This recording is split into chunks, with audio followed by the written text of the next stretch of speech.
Greetings. I am Inea Rogers, Assistant Counsel General of the UNIA-ACL. The purpose of today's educational DVD is to provide you with information on how the Honorable Marcus Garvey established a government through the UNIA. We will talk about how Mr. Garvey accomplished that, how this government functions, and how in the 21st century this government looks. Today I have with me the Counsel General of the UNIA-ACL, Brother Farouk Muhammad, and he and I will be discussing these issues for your education. First of all, Brother Farouk, thank you for joining us today with this DVD. I want to first start off by asking you, what is the modern day definition of government? All right. First of all, I want to say I'm happy to be here and to assist in the providing of information to our membership and interested people.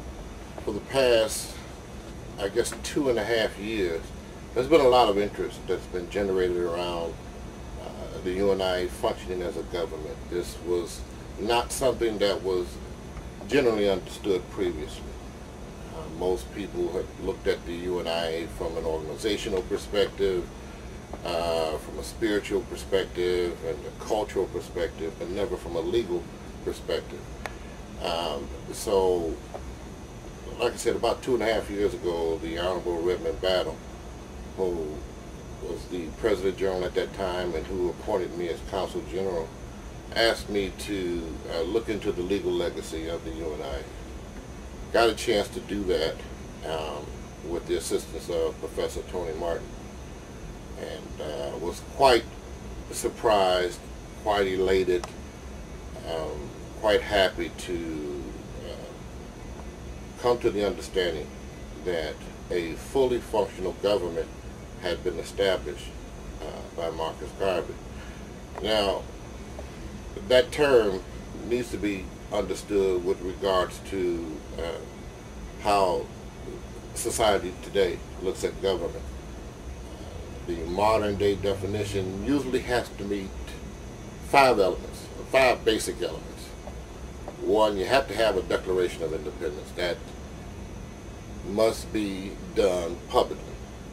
You have to have a flag, you have to have a constitution, you have to have a plebiscite, which is a venue where people gather and publicly announce their support of this government.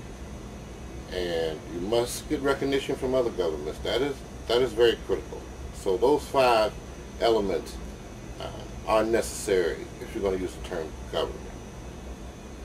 Okay, and I think it's clear to everyone that the UNIA does have a flag. The red, black, and green flag is very well known, and everybody understands that. But with those other 4 standards that you use, can you tell us how Mr. Garvey met those standards? Yeah, be happy to. Most people are aware of the well-known statement that is attributed to Garvey when he describes how he had traveled all over the world looking for the black man's government. Where was the black man's kings and queens, people of high affairs? He, as a result of his efforts, determined that there was none, and then he declared, he actually used the word, I declare, that he would help to build one. I think where there's a fundamental failure in the people who have studied Garveyism is that they fail to ask the question, did he do it? Was just a metaphor, an empty statement? Well, the answer to the question, yes, he did in fact do it. And not only did he make a declaration at that time of independence, but there was also a second declaration that was done in August of 1920 at Madison Square Garden. Now, the flag,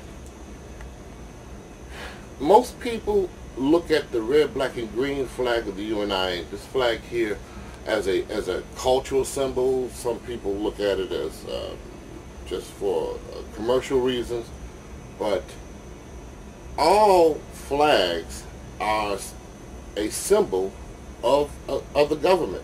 This is what you look at when you're trying to identify a particular government.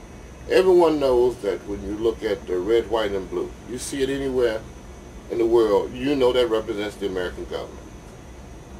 However, when people see the red, black, and green flag, they don't think of it in those terms, and we need to start looking at it from the perspective in which it was established, as a symbol of our government.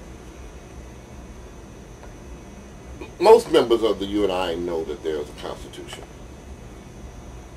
That Constitution, again, was not just written to give you a figurative expression, but it was real. There's a preamble to the Constitution, which again sets the standards in which this government is to be identified.